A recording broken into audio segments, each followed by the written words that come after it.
Let me paint you a picture. You're 74 years old, you feel great, you're sleeping well, your energy is decent, you're doing things you enjoy, you go in for your annual physical, routine, nothing special.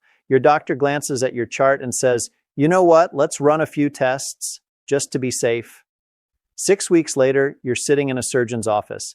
Not because anything was wrong with you, but because those just to be safe tests found something. And that something set off a chain of events that your body at 74 was not equipped to handle. And now the life you were quietly enjoying, it looks very different. That exact story plays out more often than the medical system likes to admit. And the data behind it deserves a serious conversation. My name is Dr. Franklin, and this channel is dedicated to one thing: helping adults over 60 understand what the research actually says about their health in plain language. And what I'm about to share doesn't come from a single textbook. It comes from years of studying the medical literature and paying close attention to what the evidence shows when the system runs on autopilot. Here is the truth that most doctors won't say out loud in a 15-minute appointment. After the age of 70, some of the most common routine medical tests can cause more harm than good. Not because medicine is broken, but because the risk-to-benefit math changes dramatically as we age, and nobody is doing that math in the room with you. Today, I'm walking you through 5 specific medical checkups I would personally reconsider after 70. I'll tell you why the math changes, I'll share what I've seen happen to real patients, and at the end, I'll give you a set of questions that will completely change the dynamic in your next doctor's appointment. Stay with me through all 5. Because number 3 has stopped many people in their tracks when they first hear it. And number 5 is the one that most people have never even heard of until it's too late.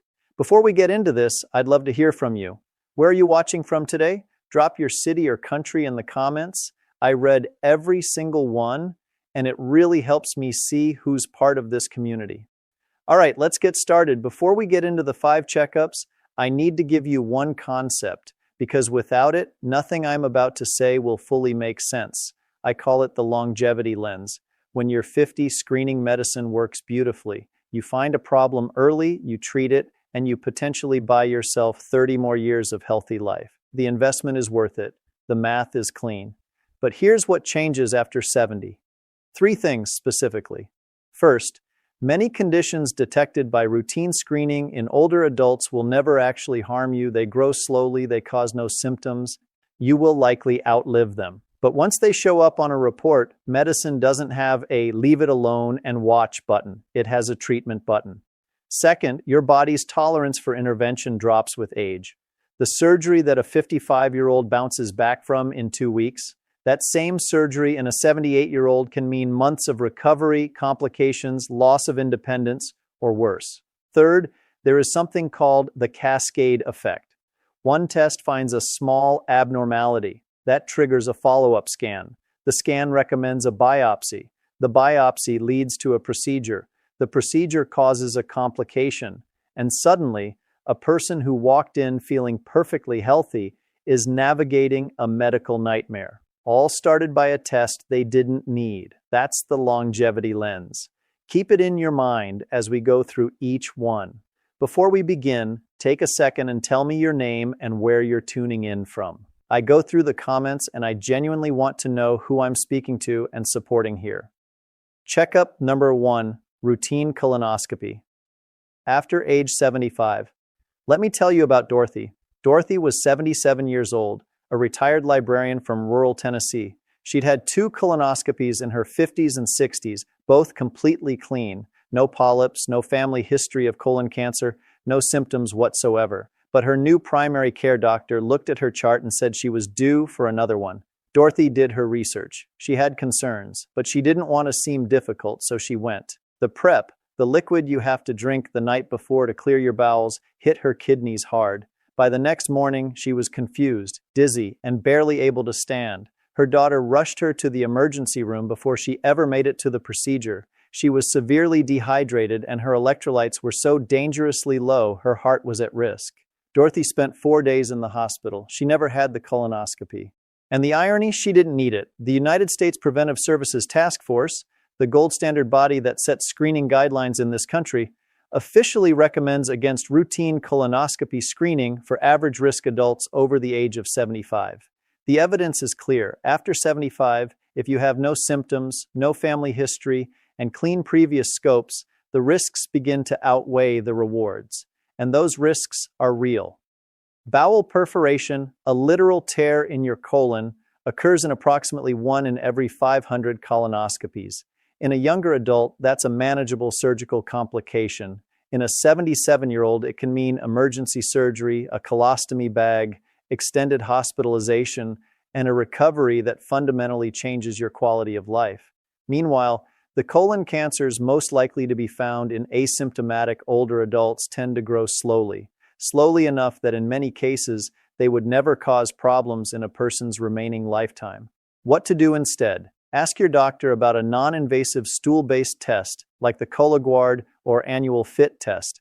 These can flag genuine warning signs without the procedural risks, and if you do have symptoms, blood in your stool, unexplained changes in bowel habits, that changes the equation entirely. See your doctor. Checkup number 2, aggressive PSA prostate testing and annual mammography for low-risk patients. Let me be very precise here, because this topic deserves nuance. I am not saying never check for cancer. Cancer screening has saved millions of lives, and it can absolutely save yours. What I am saying is this: after 75, aggressive cancer screening in average risk, asymptomatic individuals has a serious overdiagnosis problem, and overdiagnosis leads directly to overtreatment. Here's what overdiagnosis means in plain language. Imaging technology today is so sensitive that it can detect cancers that are, biologically speaking, barely awake. Tiny, slow-growing tumors that, left alone, would never spread, never cause a symptom, and never shorten your life. You would die with them, not from them. But the moment a radiologist writes the word malignancy on a report, the clinical machine turns on. Biopsies, specialist referrals, treatment decisions, all of it moves forward, regardless of whether the cancer actually poses a threat to you. Consider a case like Richard's, a 79-year-old retired mechanic from Georgia. Sharp, independent, still fishing on weekends. Routine PSA came back slightly elevated. Biopsy confirmed a low-grade, slow-moving prostate cancer. His urologist recommended radiation therapy. Richard trusted the recommendation. He went through treatment. Within a year, he was dealing with chronic fatigue, urinary problems, and a quality of life that had dropped dramatically. Stories like his are documented across the medical literature. Men who, looking back, wished they'd understood that their cancer was the kind a man his age would almost certainly have lived alongside, not died from. That knowledge, had it come earlier, might have changed everything. Studies in the New England Journal of Medicine found that a substantial portion of cancers detected through mammography in women over 70 were clinically insignificant, meaning treatment offered no survival benefit, only side effects. What to do instead? Have an honest conversation with your doctor about your specific risk profile. If you have a family history, genetic markers, or symptoms, screen. If you're average risk with no symptoms, ask your doctor directly, if we find something, what are the realistic treatment options at my age, and what would we likely recommend? That question alone often changes the conversation. If you're still here with me and finding this helpful, take a moment to type 2 in the comments. It lets me know you're watching and getting value from this. Checkup number 3, routine cardiac stress testing without symptoms. This one surprises people because it sounds so logical. Your doctor says, "You're 72, let's just make sure your heart is doing okay." You hop on a treadmill, or they give you a medication that temporarily stresses your heart and monitor the response. Sounds benign, sounds responsible. Here's the problem. Cardiac stress tests in people without symptoms have false positive rates that can reach 40% or higher in certain populations. That means nearly half the time, the test flags an abnormality when your heart is actually fine. But medicine can't just shrug at an abnormal finding. That false alarm launches you into the next phase, a cardiac catheterization. Catheterization means threading a thin tube through your blood vessels, typically through your wrist or groin, directly into your heart. It's a serious procedure. Risks include bleeding, vessel damage, arrhythmia, and in rare cases, it can trigger the very heart attack or stroke you were trying to prevent. And here's where it gets even more counterintuitive. If the catheterization finds a partial blockage, which is extremely common in adults over 70, many of whom have no symptoms whatsoever, you may end up with a cardiac stent. Multiple landmark clinical trials, including the widely cited ischemia trial, found that stenting in patients with stable coronary artery disease did not reduce heart attacks or extend life compared to medication and lifestyle management alone. Let me say that again. The stent didn't help more than the medication, but it carried real risks of its own, and then a lifetime of blood thinners with their own bleeding complications.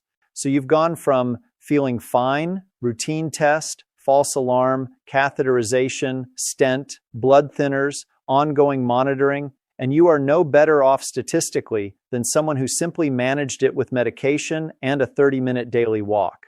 What to do instead? If you have no chest pain, no unexplained shortness of breath, no dizziness during activity, routine stress testing is looking for problems in a population where problems are common and intervention doesn't always help. Talk to your doctor about optimizing your risk factors instead: blood pressure, cholesterol, blood sugar, activity level, sleep. That's where the real gains are. Checkup number 4, routine bone density, DEXA. Screening with automatic medication. Here's one that makes people uncomfortable when I bring it up, because osteoporosis is real and falls are devastating in older adults. So let me be careful. I'm not questioning the reality of bone loss with age. I'm questioning the automatic pipeline that often follows a DEXA scan result in patients over 75. A DEXA scan detects low bone density. Your doctor prescribes a bisphosphonate, medications like alendronate or risdronate. You take them for years, assuming you're protected, but here's what often goes unmentioned. Long-term bisphosphonate use has been associated with a rare but serious condition called atypical femoral fractures, spontaneous stress fractures in the thigh bone, the very bone you were trying to protect. These fractures can be severe and require surgery. Additionally, these medications are linked to osteonecrosis of the jaw, bone deterioration in the jaw that is painful and very difficult to treat. Meanwhile, the most effective intervention for preventing fractures in older adults, bar none, isn't a medication. It's fall prevention. I'm talking about balance training. Studies show Tai Chi specifically reduces fall risk by nearly 50%, removing tripping hazards from the home, installing grab bars, checking for medication side effects that cause dizziness, getting vision checked regularly, and ensuring adequate protein and vitamin D in the diet. These interventions reduce fracture risk more meaningfully than any pill with zero side effects. I'm not saying never take medication for bone health.